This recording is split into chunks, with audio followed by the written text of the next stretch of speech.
When I was growing up, it was fair to say that JRPGs took out the majority of the games that I played. But after the release of the 7th generation of consoles, things changed. I mostly attribute this to my own personal taste shifting, but just something about that generation's JRPGs never really captured my attention. Now I can already see someone angrily typing a JRPG they love that came out during that time, and how dare I not find it interesting. And I want to make clear that I'm not saying that JRPGs that came out last gen were inferior or bad per se. Not at all. I know things did get a tad confusing after the poster child of JRPGs went through that whole awkward phase, but just for myself, it seemed that the only JRPGs that I found interesting were the more obscure ones, if anything. All I'm saying is, compared to the time before it, I spent more time blowing the brains out of people online and replaying a lot of Western RPGs, as many of my JRPGs collected dust after their first playthrough. So, first off, before we get into this, I think it's important to define what is a JRPG. I know to a lot of my subscribers the answer seems a bit obvious, but this is actually a pretty important question. We all have a roughly similar idea of what kind of game the label JRPG applies to. It's sort of like the first dozen Final Fantasies, with other defining titles such as Grandia, Lunar, Wild Arms, Xenosaga, Dragon Quest, and many more that are thrown into the mix. Role-playing games from Japan have a distinct character that's hard to define. There's a lot of game design and plot elements that many people would say are associated with the JRPG, but not all JRPGs will contain each one. Strictly speaking, any role-playing game that comes from Japan is a JRPG. Dark Souls and Dragon's Dogma are both JRPGs by that measure, but clearly they are very different games from something like Final Fantasy XIII. So when I'm going to be using the term JRPG in this video, it's in reference to games like Chrono Trigger, the Final Fantasies, and other games that share a bulk of that genetic makeup. The reason I use the word obsolete instead of something like out of fashion is because the word obsolete has a very specific meaning.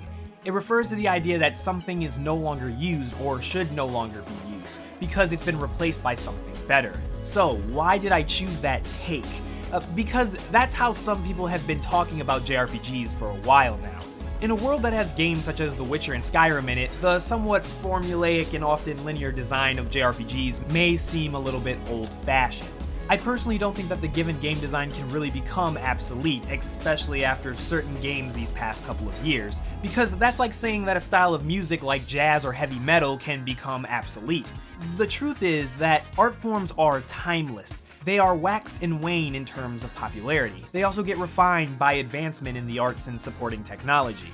When people talk about JRPGs being obsolete, I think it's mostly in reference to specific aspects of these games. Level grinding is one of the big ones, and in the new JRPGs you can see a lot of concessions to this problem. The fact is that as gaming has grown to be more mainstream and a casual pastime, these sorts of frankly extreme gameplay requirements are having a hard time sticking around.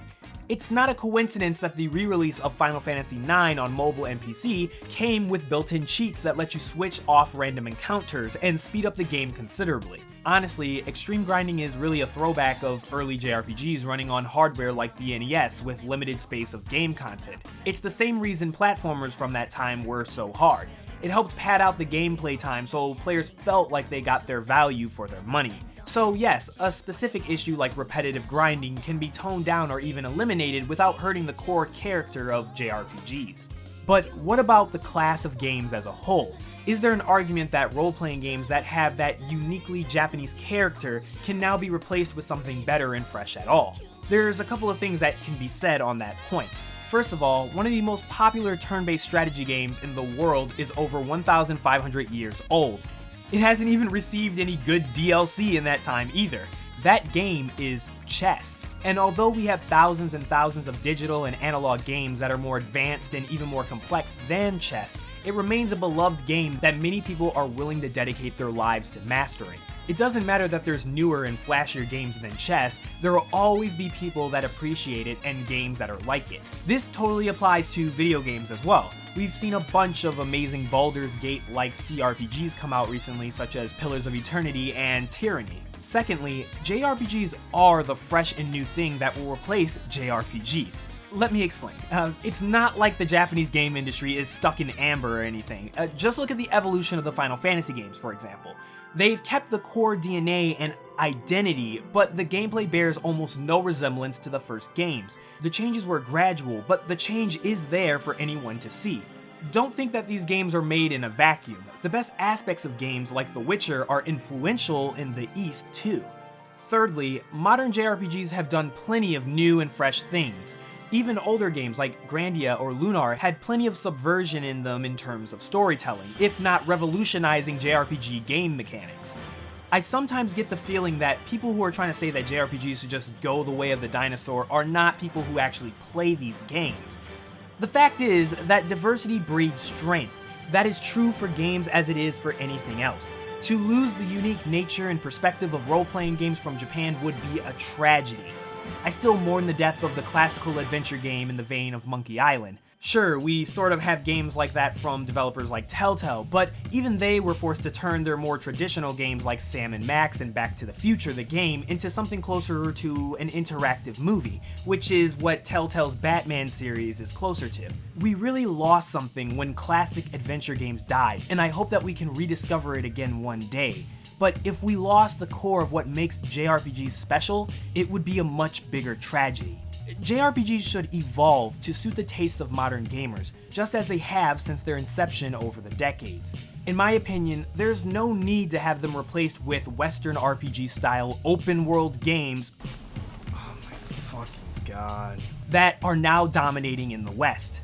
After all, Western developers are doing just fine making as many of these games as we'd like to play. So no, JRPGs are not obsolete and nor are they becoming obsolete. They're just in this weird spot where they're trying to define a new groove that will make them relevant in the context of modern gaming on a global scale. But what do you think? Are new JRPGs too old-fashioned, or have they strayed too far away from old-school JRPGs? Should they fade away? Let's discuss in the comments below. Oh, and I would love to hear any of your guys' thoughts on the last generation of JRPGs. Something about them just felt a bit off, but I just couldn't put my finger on it right now, so maybe one of you guys can help me figure it out.